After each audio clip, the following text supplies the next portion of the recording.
ప్రభు నామమున అందరికీ శుభోదయం.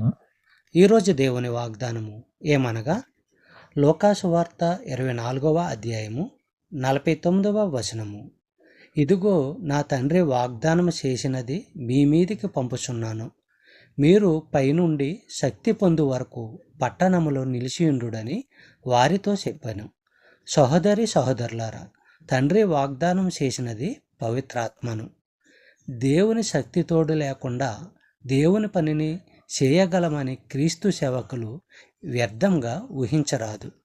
పవిత్రాత్మ శక్తిని, బలాన్ని, సహజంగా ఏ మనిషికి లేని ప్రభావాన్ని ఇస్తాడు. అపోస్తలుల కార్యములు 1వ అధ్యాయము 4వ వచనం.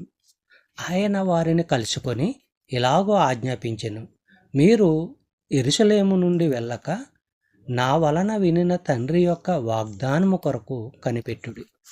సహోదరి సహోదరులారా, వారికి పవిత్రాత్మ బల ప్రభావాలు కలిగే వరకు క్రీస్తు సేవ కోసము కావలసిన అన్ని సామర్థ్యాలు వారికి ఉండి ఉండవు. క్రీస్తును గురించిన సత్యాలను, పాత ఒడంబడిక విషయాలను తెలుసుకోవడం మాత్రమే వారు చేయవలసిన పని కోసం వారిని సిద్ధపరచదు. పవిత్రాత్మ నింపుదల వారికి అవసరము. చెప్పబడిన వాగ్దానము దేవుడు దీవించి ఆశీర్వదించును కాక. ఆమేన్.